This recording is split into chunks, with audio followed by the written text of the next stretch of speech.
অনেকেই আমার কাছে বারবার জানতে চাই, শোন ভাই, আপনি কিভাবে ভাই 4টা পর পর বিসিএস লিখিত পরীক্ষা দিলেন? আমরা তো একটা পেলেও টিকতে পারি না, আমাদেরকে কিছু টিপস দেন। তাদেরকে উদ্দেশ্যে এখন কিছু কথা বলতে চাই। সবার আগে ভাই, তোমাকে যেটা করতে হবে সেটা হলো তোমার পড়ার রুটিন ঢেলে সাজাতে হবে। তুমি 1 ঘন্টা পড়ো, 50 মিনিট ফোন চালাও, তাহলে তো এটা তোমার পড়ার নিয়ম হলো না। আমি যেভাবে পড়তাম, আমি ফজরের নামাজ পড়ে 7টা সাড়ে 7টার ভিতরে, আমি তো লাইব্রেরিতে পড়তাম, ঢাকা বিশ্ববিদ্যালয় কেন্দ্রীয় গ্রন্থাগার, এখানে চলে যাইতাম।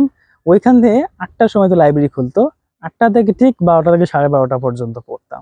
এরপর খাওয়া দাওয়ার জন্য হলে এসে জোহরের নামাজ পড়ে খাওয়া দাওয়া করে আবার যেতাম। এভাবে পর্যায়ক্রমে আসর পর্যন্ত নামাজ পড়ে, আসরের নামাজ পড়ে একটু বন্ধুর সাথে আড্ডা দেওয়া, চা খাওয়া, পরবর্তীতে মাগরিবের নামাজ পর্যন্ত পড়তাম এবং সর্বশেষ রাত 9টা পর্যন্ত পড়ে হলে চলে যাইতাম। অর্থাৎ আমার যে শিডিউলটা ছিল, আমি 8 থেকে 10 ঘন্টা এইভাবে রেগুলার পড়ে গেছি। এবং আমাকে লাইব্রেরিতে পড়লে একটা সুবিধা আছে, কেউ আপনাকে বিরক্ত করবে না। পড়াশোনার জন্য আপনাকে একটা সুন্দর পরিবেশ প্রয়োজন। আপনার ক্ষেত্রে হয়তো এই এইটা প্রযোজ্য হবে না, আপনি হয়তো অন্য পরিবেশে বেড়ে উঠছেন, বলতে পারেন ভাই আমি তো এইভাবে আপনার মতো এরকম ভাবেছি না, আমি তো অন্য পরিবেশে আছি। আপনিও ঠিক একটা নির্জন পরিবেশ, অর্থাৎ যেই পরিবেশে গেলে আপনাকে কেউ বিরক্ত করবে না, ডিস্টার্ব করবে না, বরং আপনার সহকর্মী আপনাকে আরো পড়াশোনার ব্যাপারে হেল্প করবে, সাহায্য করবে, এমন একটা পরিবেশ সৃষ্টি করার চেষ্টা করুন। কিংবা এরকম পাবলিক প্লেস, যেমন পাবলিক লাইব্রেরি আছে, বিশ্ববিদ্যালয়ের যে গ্রন্থাগার থাকে, হলের যে রিডিং রুম থাকে, এগুলোতে পড়ার চেষ্টা করুন। নির্জন পরিবেশে পড়ার চেষ্টা করুন। যারা পড়াশোনা করে তাদের সাথে থাকুন, তাহলে আপনার মন মানসিকতা, আপনার মনন, আপনার পরিবেশ সবকিছুই পড়ালেখার পক্ষে যাবে। পড়ালেখা করতে হলে আপনাকে এই পরিবেশের মধ্যেই থাকতে হবে। কিন্তু আপনি এমন পরিবেশে বেড়ে উঠছেন, 1 ঘন্টা পড়লে আপনার সহকর্মী আপনাকে বলে চল আড্ডা দিয়ে আসি, তাহলে এভাবে পড়াশোনা আপনার জন্য খুব বেশি কাজে আসবে না।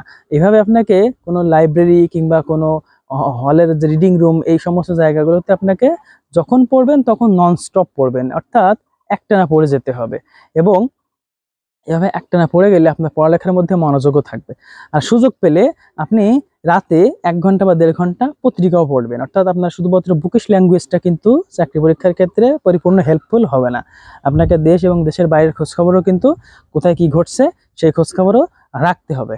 আর সুযোগ পেলে বন্ধুদের সাথে আরও একটা কাজ করার চেষ্টা করবেন, সেটা হলো আপনাদের মধ্যে স্পিকিংটা একটু মিউচুয়ালি ঝালিয়ে নেওয়ার চেষ্টা করবেন। এতে হবে কি, আপনি যখন প্রিলি এবং লিখিত পরীক্ষায় উতরে যাবেন, তখন কিন্তু আপনাকে ভাইভা ফেস করতে হবে। সেই ভাইভা ফেস করার ক্ষেত্রে আপনাদের বন্ধুদের মধ্যে যে পারস্পরিক কনভারসেশন, বিশেষ করে ইংরেজিতে যে আলোচনা করবেন আপনারা, এই জিনিসটা আপনাদেরকে ভাইবার ক্ষেত্রে অনেক বেশি হেল্পফুল হবে। সকলের জন্য শুভকামনা। পরবর্তী ভিডিও পেতে আমাদের সাথেই থাকুন। আসসালামু আলাইকুম।